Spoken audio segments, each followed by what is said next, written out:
actor and comedian Bobcat Goldthwait is here. His new film, God Bless America, will make you think, also make you laugh, and maybe a little uncomfortable. And we'll take you to the 2012 New York Auto Show, where the cars that blow by you tomorrow are on display today.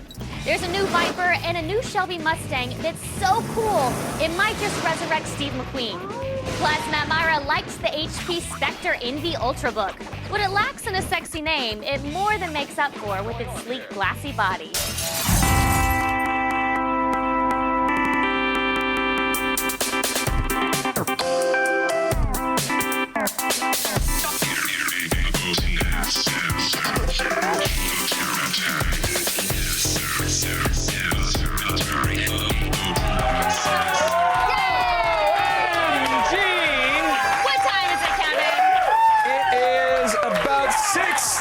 It is 6:15-ish, give or take. Attack Weekend Edition. Weekend Edition! What a week we had, my lord. The always hilarious Chris Elliott was here. He watches this stuff, believe it or not. Hey, Chris, if you're Yeah, watching. hey. I bet he's not really watching. He's totally not watching. He doesn't watch it at all. He brought his Motorola flip phone with him and did a gadgetron with it, and Such a good gadget a from. great one. He's hired. He's the new Myra. 4 out of 5. Well, he got a 5 out of 5 for the review. Gave the product a 4 out of 5. Because of the email or something, right? Yeah, and Matt Myra's fired, but we did. Hold on, but we already rehired him as his own stunt person Yes. because he was He's phenomenal. in that suitcase You give a man a with suitcase. the red helmet. Oh, professional. Yeah, it was So a good. brilliant move, Matt Myra. Thank you for that. Very aerodynamic. Yes. And then, speaking of stuffing odd objects, we learned where you keep your cell phone. I don't always keep it there. I had a dress on. He said 20 till we're back. So I was like, oh, I got to put my cell phone That somewhere. means you had 20 seconds to put your cell phone wherever you wanted. And I stuck it right here in between my legs. Yeah. It was not up here. It was right here. It was. Now let's see what Sarah's got coming up in the feed. How's your news, Sarah Underwood? Oh, well, it's great. Thank you for asking. You're welcome. Apple may be in hot water with the feds for allegedly fixing the prices of ebooks. And a kid in East LA won the internet by building an entire arcade out of cardboard. And now there's a way to give vending machines a hug and actually get something in return. I know it's all so exciting, but I'll have more later in the feed. But first, back to you guys, a hug. Yeah. Vending machine a hug? Yeah, just give it a big old vending machine. Thank you, Sarah. So excited You're gonna find out in the I'm so feed. excited. Now listen, driving in New York City is a terrible idea. Terrible. Don't do it. Cops are always stepping in front of you and commandeering your car to chase down some escaped murderer that killed their partner the day before they were supposed to retire. But there's no better place to see the future of cars than the New York Auto Show. When I come to New York City, I don't come for the lights of Broadway or the street hot dogs. I come to check out the hottest new production cars for 2013. It might sound ridiculous if I tell you, but cars don't actually need 4 wheels. And if you want proof, look no further than the Morgan three-wheeler. The original Morgan three-wheeler was designed in 1911. This car, designed recently, is the retro future version of that car. The original three-wheeler was inspired by the fighter planes of the day, and we're talking World War I here. And although fighter plane tech has moved on, we do get a bomb release switch to throw us right back there. It's a little snug in here, but then again, I am a little fat. You've got a manual transmission from a Mazda Miata. It's powered by an S&S 1900cc V-twin. The engine spits out just over 100 horsepower, and the Morgan will go over 100 miles an hour. With all this power going to one wheel in the back, you can be assured that this car, with its short wheelbase, will do unbelievable donuts. And I can't wait to try when this car goes on sale in the US late summer 2012 at a cost of $50,000 to $55,000 depending on options. And right here is the Shelby 1000. And as the name implies, this is the most powerful car to ever wear a Shelby badge. The Shelby decals indicate it's the 1000, but under the bodywork, the chassis has been strengthened, as has nearly every weld and attachment point on this car. The supercharged V8 cranks out 950 horsepower. It has an intercooled Kenny Bell supercharger providing 19 pounds of boost. A non-street legal version with headers and no cats can be had for you drag racers out there that pumps out an amazing 1,000 horsepower. This leaves me with two questions. One, is 1,000 too much for the Shelby? It's probably going to translate into a lot of wheel spin unless you have very sticky tires.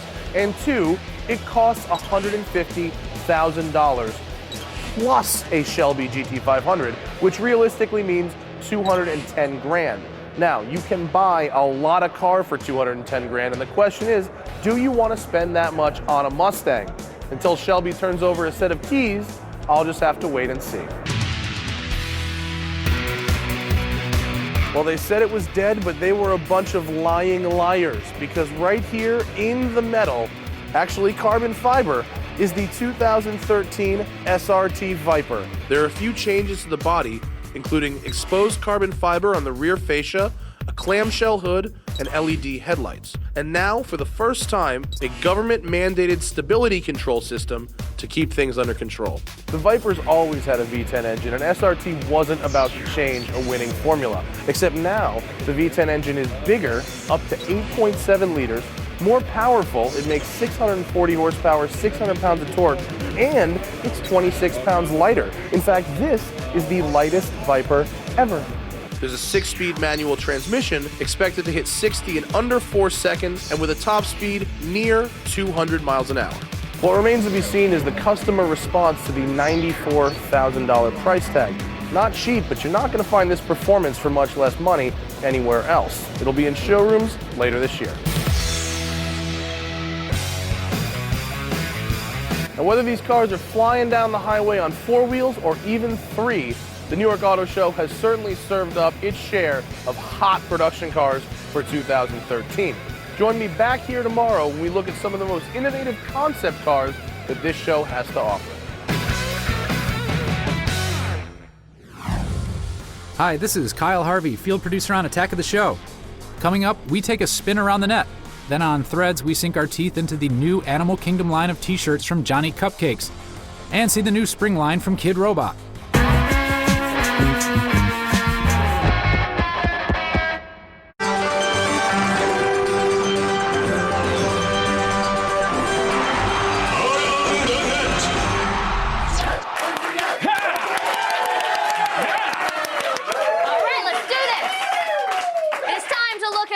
Videos of the week. We begin with the triumphant return of the tragic sinking of the Titanic, this time in Super 3D. Oh, that was the right emotion for that, Reed. All right. Listen, James Cameron didn't make too many tweaks to his blockbuster, but the same can't be said of the Pistol Shrimps, who definitely had their way with it. Titanic is back, now with more monsters and an up-to-date soundtrack.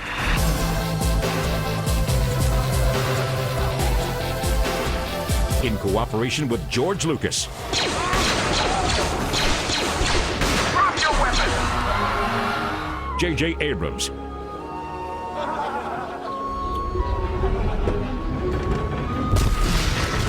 And Michael Bay.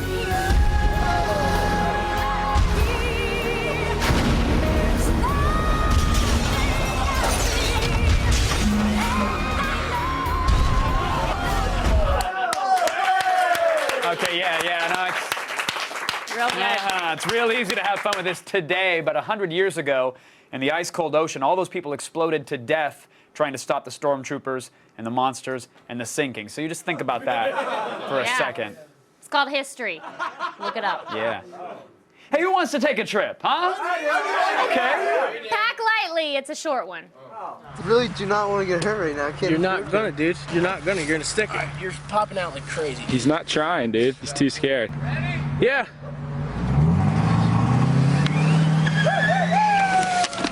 Oh my God! Nick! No, lay down. What hurts? What hurts? Help me, dude. Just lay. Relax. He's talking and he's awake. No, relax, Nick. Dude. Nick, relax. We We need to get him out of the briefcase. Dude, we need to get him into the car. No way. Yes, dude, look at him. Yeah, he's done. He didn't land head first. No, I know. He didn't land on it. Dude, he didn't break his neck or anything. He didn't land. You guys need to chill out with this hospital bull. Chill out. It's hospital stuff. Fine. Well, I guess flying in the baggage hold is one way to save on high ticket prices. Yes, as long as you're okay with dealing with wild temperature fluctuations and lack of food and cramped cattle pen conditions. And Are you talking about Coach? I don't know anymore, actually. Let's face it, guys. Most advertising sucks. Yes, but in Europe, TNT is using a unique approach by taking over an entire city square.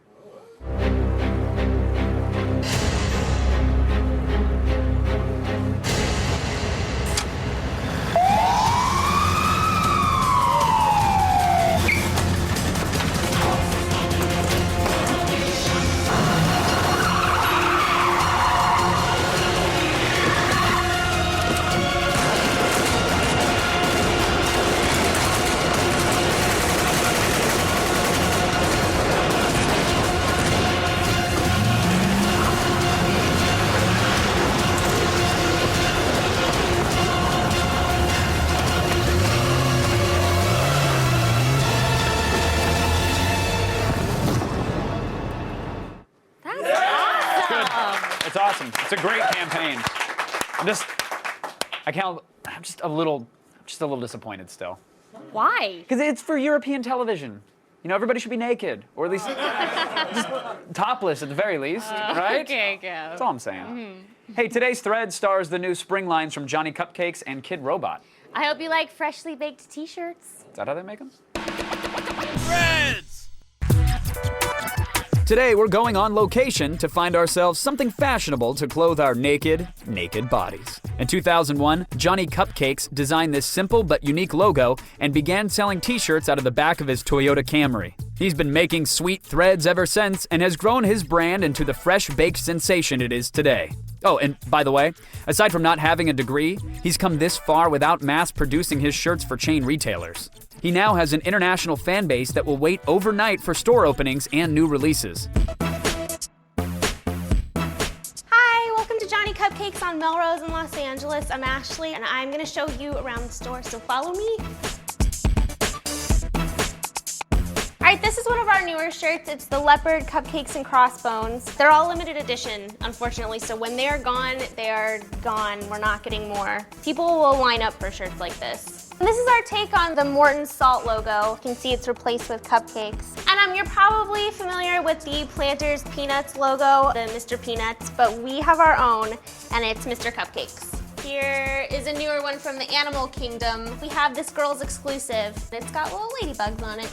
And then also we have this little beehive and the frosting, so sweet. I think that shirt's the bee's knees.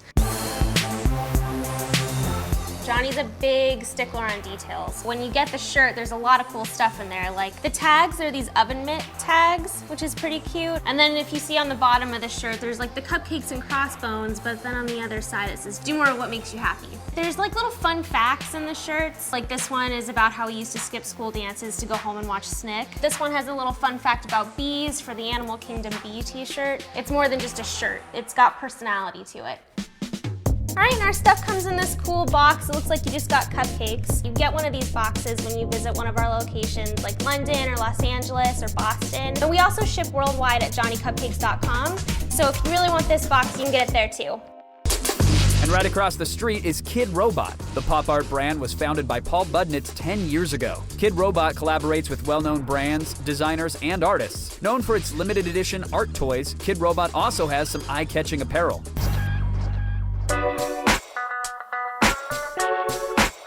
Oh, hey there. What's up, guys? Welcome to Kid Robot Los Angeles. My name's Jed. You guys know what you're looking for? All right, well, let me show you around. We got a Kid Robot head t-shirt from the Spring 2012 line. It's a Kid Robot head featuring all the platform toys of Kid Robot. We got a t-shirt, one of our artist series featuring the work of Kronk, South African artist. Great color, amazing designs. We got an artist t-shirt by RJK5, New York-based artist. We even have a hat to match. This t-shirt is actually based off of this 8-inch dunny right here, done by Design Duo of 64 colors. This here's the Labbit, done by Mr. Frank Kozik. It's one of Kid Robot's best-selling toys. The newest Labbit of the bunch right here is the bondage version. Fully equipped with zippers and all. This is Kid Robot's DIY platform toy, the Money. This is the toy where you become the artist. You can create it yourself. The Mega Money, $200, but fully worth it. Looks awesome. They've got stores in LA, San Francisco, New York, Miami, and London, or you can visit them anytime at kidrobot.com. You guys haven't bought anything, so now you have to go. Hi, it's Kyle again. Coming up on Gadget Prawn, we get up close and personal with the new HP Spectre Envy.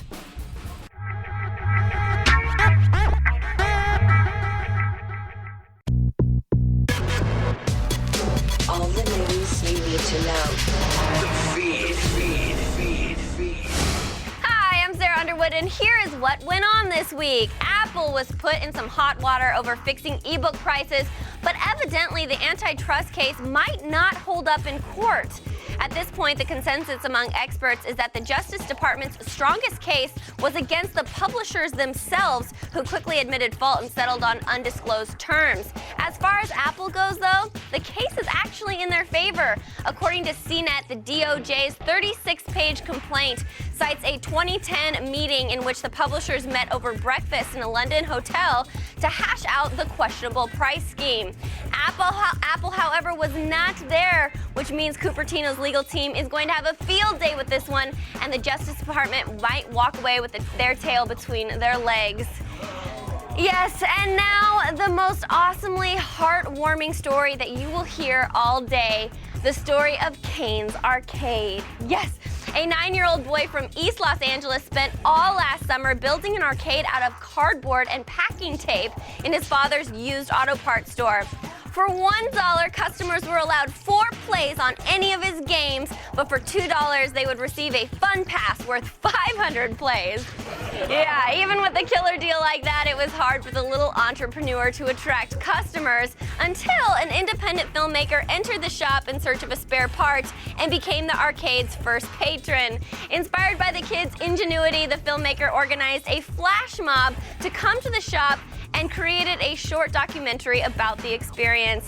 Since the film's debut, the filmmaker has raised over $100,000 towards a college fund for the mini engineer. Yes. I encourage you all to watch the entire film online, and the next time you see a lemonade stand, take a second to make a kid's day. Yes, and finally, the world is a crazy place. Sure, here in the United States, we have Alicia Silverstone, who feeds her baby like a bird by chewing food and spitting it out into his mouth. Yum. But, believe it or not, there are stranger things happening outside of our borders.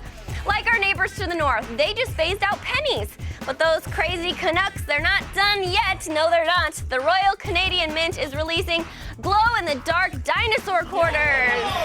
Yeah, sadly, the legal tender isn't going into circulation. It's just a $30 collector's item. Meanwhile, though, in Southeast Asia, Coca-Cola has rolled out vending machines that give you a free can of Coke if you hug it. Oh, yeah, unlike our vending machines, which only work if you kick them. And last but not least, those ingenious chaps in the UK are moving beyond beans and toast and now have hot dog stuffed pizza crust thanks to Pizza Hut. Yes!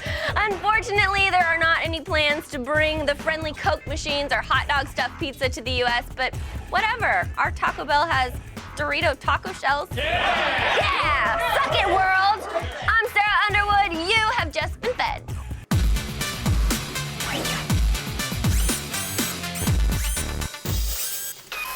Always on cue, Matt Myra! Look at this sweater. I feel like an extra in an Outcast video. That one where they're in high school.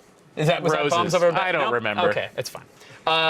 You're too hip for the show, Matt. I'm sorry. Our demo doesn't connect.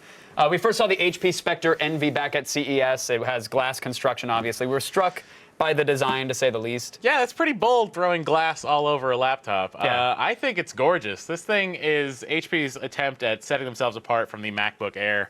And I say kudos for trying something. It's a LCD Gorilla Glass on the front and the back, trackpad and the palm rest also made of glass. Yeah. What? I say A for effort, D for execution. Come on. You're right. It looks great. It's just a giant smudge protector, and it adds to weight. I thought this laptop was a lot heavier than it was going to be. Well, I mean, any of the glossy plastic's going to be a fingerprint magnet too. I'm glad they're trying something different besides aluminum or whatever. It's 0.79 inches thick, so it fits in the Ultrabook category. It weighs just under 4 pounds. I looked it up. There's no weight requirement for an Ultrabook. Oh, really? Yeah, so it could be 150 pounds. Yes. As long as it's this As long as it's thin enough, it can be an Ultra Brick. Yeah, the trackpad's better than That's most what I was going to I've ask. used. The glass, Yeah. it's a very, very nice trackpad. Yeah. Yeah, the trackpad on the MacBook Air and the MacBook Pros are also glass, so it's something we've seen before, but it's nice to see it on a PC. Each individual key is backlit with its own LED, which is nice, because usually you get like a gradient. You know, the LEDs aren't as Right, even. towards the end, it starts to dim out. Yeah, but this is great. What about ports? Because traditionally with Ultrabooks, you maybe get a USB port, maybe two, and that's Right. about it. You need a dongle for an Ethernet adapter. Yeah, this one is not a problem. There's plenty of ports on this thing. There's a mini display port, HDMI, USB 3.0, USB 2.0. Look at that. You don't need a dongle for Little Ethernet. dragon's mouth. Then you got a red headphone, which means what? Beats by Dre, everybody. Oh. He's done it again. And then you have an SD card, and it's great. It really is great not to have a dongle for the Ethernet. I've lost a number of them because I'm just careless. My only complaint, however, is that the power plug's on the other side. I would like to see everything on one side. Yeah, now you got cables on both sides snagging just up a little everything. messy. All right, well, yes, you mentioned the Beats by Dre. Yeah. We reviewed the headphones yesterday. We were a little underwhelmed with the sound quality. Were you happy with having a teeny tiny Dr. Dre inside of each Envy laptop? He's doing a great job inside this thing, I'll tell you that much. He's cranking it out? He is doing great. The speakers are located at the front of this. This thing sounds amazing. It's louder than almost any laptop I've tested. I put it next to my 15-inch MacBook Pro at my desk. Watch the same thing on it. This thing blew it out of the water. Really? Yeah, and it's an Ultrabook, so you're getting that kind of sound out of a computer that weighs less than 4 pounds. It's well integrated, too. There's a dedicated button on the side there. Of course, there is the red B, so everyone knows. That lights up, in case you were wondering. Of course. It gives you audio interface. You can change the EQ right there, and there's a side toggle, which lets you pretend you're spinning records. Wicca what? Or turning up the volume. What's it actually? Oh, for volume. Yeah, okay, it's for got it. volume. Okay. I thought it could have been more responsive, but it's there, and it sounds fantastic. It really does. That's cool. The Envy Spectre has a 14-inch display, 1600 by 900 resolution. What do you think? Is it a good picture? I thought it was a really good picture. It's very bright. The LCD itself is almost edge to edge, so you're getting that full 14 inches. My only problem with it was when you're looking at it very closely, you can see the LCD matrix. So that's a little bit of a bummer. But video looks great. There's Chris Elliott stealing my job on Gadget Prime. It's a very nice display. I was actually surprised because the last HP I looked at, I was very underwhelmed by the display. But this one, it's pretty fantastic. Yeah, and it's not IPS. Like the viewing angle's pretty good, but it's not IPS. It's what they call radiance. HP's renaming something. The Envy is so radiant. Yeah, with it's its doing a Beats good by job. Dre. So many buzzwords. Let's talk performance. The Ultrabook has a 1.6 gigahertz Intel Core i5 processor, Yes. 4 gigs of RAM, a 128 gig solid-state drive. Sounds like it should be pretty speedy. Yeah, it is. It is. It's noticeably so. When you're doing everyday tasks like email, browsing the web, everything's great. It boots in less than 25 seconds, which isn't that fast for an Ultrabook. Like the MacBook Pro will boot in like 19 seconds, but it's in there, and it wakes from sleep in 2 seconds. So you're ready to go as soon as you open it up. Huge part of that is the solid-state drive, which I think we're just going to see every computer moving towards solid state. It just makes more sense. It's not going to break when you drop it. I don't know the glass will, but the hard drive won't. Yeah, we'll Point that see. out. It's Gorilla Glass. That means it's scratch resistant. I don't care what animal they make the glass from. It's still going to shatter. Silverback Gorilla Glass. Exactly. Well, Is that they're Silverback endangered. edition? The one thing I did. As long as it's endangered, I want to write memos on it. One thing I did like about this is that HP didn't load it with bloatware. Yes, that's very important. So there's no Blockbuster app. I think they're in business still. There's also no Real Player, which is fantastic. So it's just the operating system. Okay, a big selling point for the Ultrabook. Normally, it's the battery life. Right. You're going to get 700 to 700 hours of battery. This one you're getting, I used it for 3 hours. I unplugged it at 30% left after using it for 3 hours. I plugged it back in. HP says you can get 9.5 hours of battery life. I don't know how you're doing that. if you shut off Wi-Fi, dim the screen Here's how I can all get the way down. 9.5 hours of battery. Ready? Oh, there we go. It'll go for 9.5 it'll last hours. If you really like Minesweeper, you can play it for almost 10 hours. Yeah, turn and that's Wi-Fi about off, dim the screen. Right. You know what? Turn the screen off. You'll get 9.5 hours. As long as you send emails from a freezer, the battery will retain. You're good. The HP Envy Spectre starts at $1,399. That's $1,399. Sure is. What is the verdict, sir? I'm going to give it a 4 out of 5.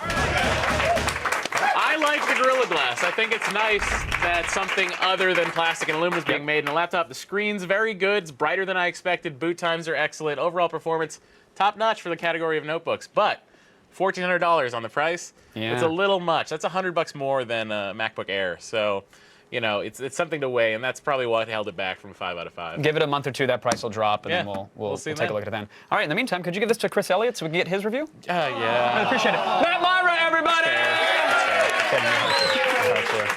That's it for today's Gadget Prawn. If you have a gadget you'd like to see us rate, email us, gadgetprawn@g4tv.com. Mark your calendars for AOTS presents Attack of the Summer Movies. Yes, we'll have in-depth looks at the Avengers, Prometheus, The Amazing Spider-Man, The Dark Knight Rises, and oh so much more. The week-long event kicks off April 23rd at 7 p.m. For a website with pictures of Batman and Spider-Man, check out g4tv.com/summermovies. Hi, it's Kyle again. Still ahead, Bobcat Goldthwait talks about his new movie, God Bless America. But we say, God bless you, Bobcat. God bless you.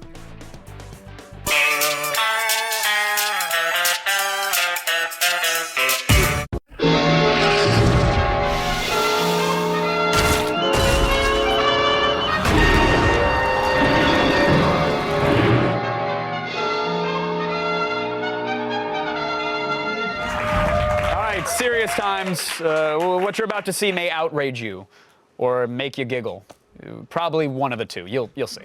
What are you looking at, old man?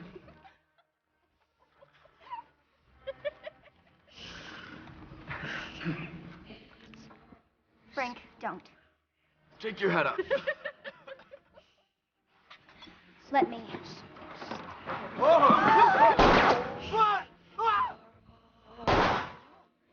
Please welcome Bobcat Goldthwait, everybody. Thank you. Thank you, sir. Thanks for having me on.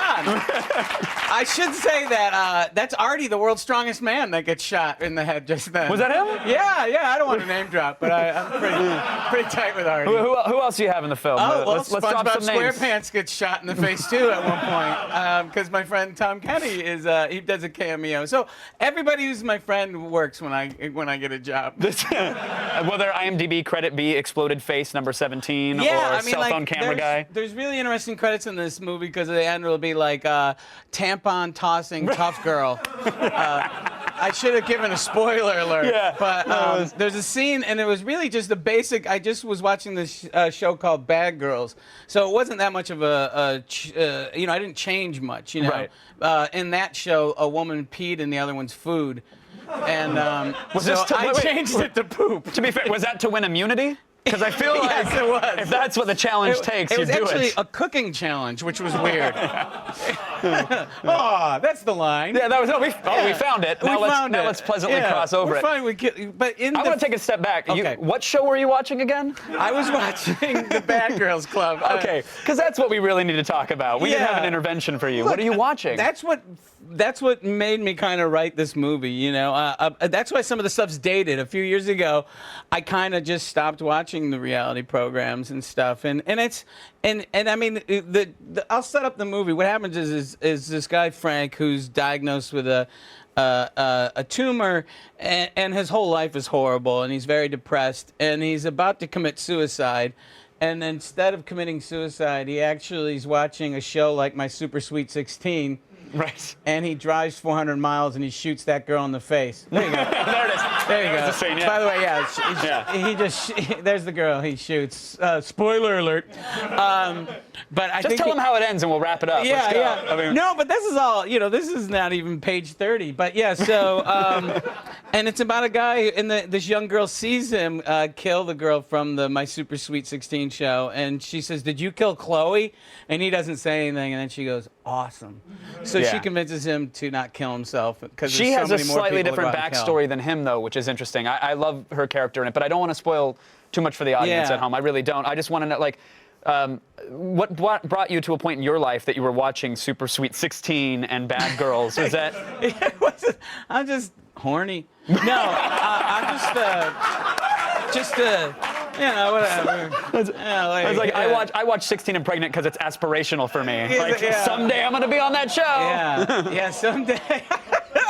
You know, I will say that if it was now, I probably would have shot one of those kids if I could do a reshoot. Right. Well, so now, no pun intended. I mean, I should say hypothetically, I'm not homicidal, and I don't. Right. And I don't think we should kill people. Well, so that's the thing. So what is the underlying message here with the movie? Because of course the controversy will be brewing. You pretty much killed Bill O'Reilly in it. I mean, it's a I mean, he's not really Bill O'Reilly. He's a guy who says a lot of things that Bill O'Reilly has said.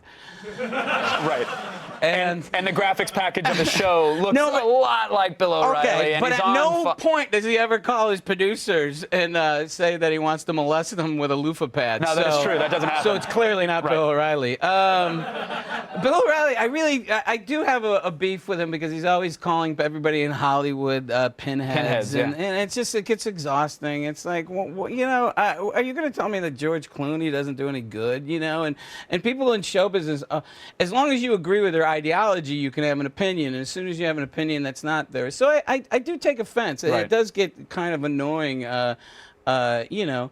He's so mad at Hollywood. It's like, I guess because you're a failed entertainment reporter, I guess that's why you know. He never learned what play us out meant. You saw that, didn't you? He never quite got it. That clip is so beautiful. It's the best clip ever. But so, yeah, because I don't think, you know, people forget that someone like Bill O'Reilly, Glenn Beck, they're not elected and they're not news people. They are entertainers. They're comedians. And they'll say that. That's how they defend what they do. Yeah, and here's the other thing that's weird. It's like, I actually agree with Bill O'Reilly on a few things, but because he dismisses me as a pinhead and everything, I'm, you know, I can never even, we could never make any real change. Right. He's about dividing the country, you know. So some people say the movie's political. I don't think it is, because Frank is just trying. He just wants people to be nice. That's all, you know. Well, do you worry that the underlying, because I think there's a handful of messages woven throughout the film. Do you worry that those will get lost in the fact that people might focus on the controversy itself, and that's what the discussion becomes about? The fact that you made this film and it's violent, as opposed to discussing what's beneath the surface of that? Well, there's that, but there's also, like, people will say, you know, what if this you know, what if we get copycats because of this movie? Right. And the basic theme of this movie is I'm asking people to be kind. So please, copycat that. Go out and start acting right. Don't text in a movie theater. Right. You know, don't be horrible people, and don't celebrate how horrible we've become.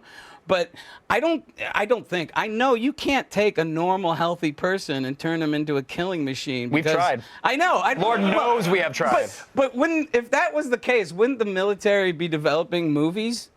Well, didn't they just have one that came out recently? Yeah, they did. Act of Valor. Yeah. It's funny, when I was ego surfing and I'd say God Bless America, Act of Valor kept coming up and not my movie. But and every once in a while, a really creepy Kirk Cameron movie. I'm like, you know, that encourages people to kill more. No. But you know, that's where we are, you know, and it's really funny, I think, because there's a group of people that are loosely based on the Westboro Baptists, and you know, those people are just, and they just want to be famous. They're just celebrities. They're not about faith. They're not about God. You know, I've always said that the Westboro Baptists, Reverend Phelps used the Bible the same way Kim Kardashian uses her ass. You know, it's just the way. It's just the way to perpetually be famous. It's not, you know, and they said that, oh, you would love it if Reverend Phelps got killed, and it's like, no, I just kind of wish. You just want to see him hook up with a basketball player like any other Kardashian. That's all. Against his will. It'll be the Lord's will. It's fine. And the Lord's will. Let me ask you this, though, because for some of the anti-pop culture sentiment that is in that film, how we're distracted by shiny objects in television, you are promoting the film on a television show right now that had a dancing washing machine and a bear yeah. run through it. Well, so but- aren't you to blame as well, Bobcat? Oh, please, look at the body of work, you know. I love Hot to Trot. I will defend that to the end of the day. I'm telling you, I owned it on Betamax and I loved it. I'm not even kidding. You might want to revisit it. It doesn't really hold up. It does. In my heart, it does. It does, really? I love that your career started, you had the police academies and the Hot to Trots, Yeah. and now you're at a point in your career where you're doing whatever you want, as opposed to, some people get to that later on. Well, my career is like dyslexic. I had the career people have at the end of their career at the beginning. Right. You know, like I sold out when I was 24. I was the biggest whore, you know, and now as a 49-year-old guy, I just don't have it in me, you know, anymore. It is. I do get asked about Police Academy a lot, and they're gonna make a new one. That's what I heard. Okay. And your audience. But I mean, are you attached? Is there a not script? Attached, Is there anything? But they're doing it the way they did 21 Jump Street. They're gonna try to make it a comedy this time.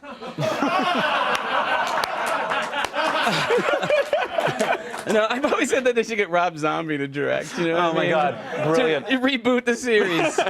But yeah, I don't have. I think people think I don't like those movies. I just am always kind of making new stuff, so I don't really spend that much time with you. If you came up to me and brought up Police Academy, I wouldn't go, Pshaw! How dare you? I'm Bobcat Goldthwait. I'm an auteur now. And you grab your bubble pipe and your monocle. Good day. Good day. Why am I Mr. Peanut in that scenario? And I say because you've earned it, sir. I earned it. I am Mr. Peanut. But yeah, so I'm a fan of the direction the career has taken, good sir, and I hope if they decide to make it a comedy that you join in the next Police Academy. It's a pleasure to chat with you, Bobcat. Oh, thank you so much. Thank you. Bobcat Goldthwait, everybody. Thank you. God Bless America. It's available now on VOD. It's going to be in theaters May 11th. Go watch it! Hey, it's Kyle again. Coming up on Game Night, Rich Summer of Mad Men answers the eternal question, what am I gonna do this weekend? With his picks of some of the best two-player board games.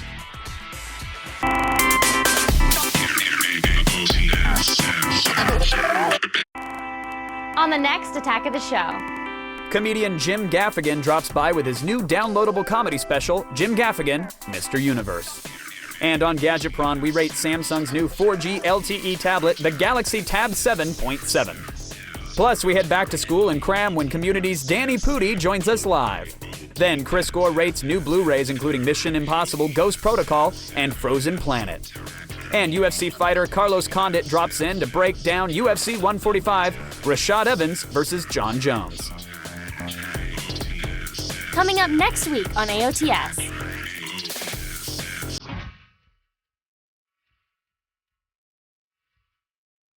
Tax season wipe out your music budget? Well, have no fear because Free Beats is here with some great new tunes for you to download completely free of charge.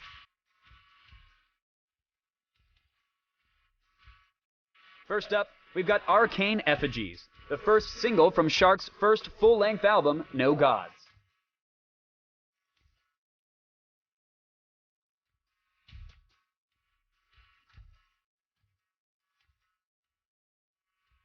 Yes, Shark's frontman James Maddox's voice is a dead ringer for The Clash's Joe Strummer, but the band deserves a lot of credit for crafting a great, intelligent punk rock album from start to finish. But I don't take our word for it. In addition to a free download of this song, Sharks is streaming its entire new album on YouTube.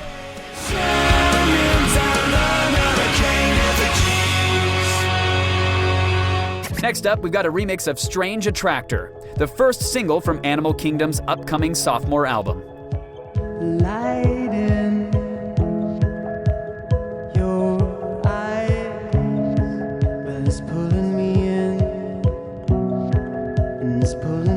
This Black Feathers mix of Strange Attractor is much more ethereal than the driving pulse of the original. But it comes as no surprise seeing how the band writes and rehearses in an old church in North London. Their eagerly awaited new album was produced by David Costin of Bat for Lashes and Everything Everything fame.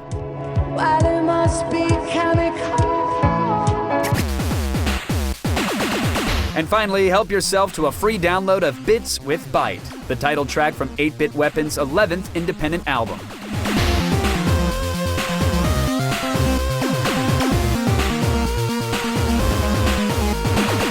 Seth and Michelle Sternberger make up 8-Bit Weapon, who create their classic video game sound with the aid of an arsenal of vintage consoles and computers. Through September, their music is serving as the soundtrack to the Smithsonian American Art Museum's Art of Video Games exhibit.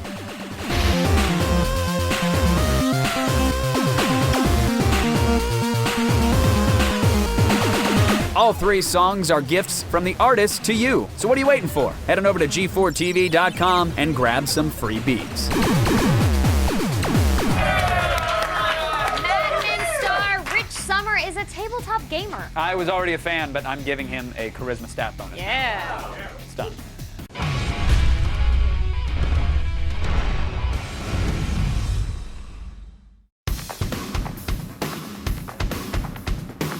Hey, it's Rich Sommer coming to you once again from Emerald Knights, and listen, I feel your pain. I want to have a game night, but how am I going to round up enough people to play something fun? Well, good news. Today I'm going to introduce you to a few of my favorite 2-player games. So quit the whining and partner up. It's a 2-player edition of Game Night. Your first mission, if you so choose, is to get your hands on a game that lives up to its name: confusion, espionage, and deception in the Cold War. It's the US versus Soviet Russia, as players command a team of spies represented by these 2-sided pieces.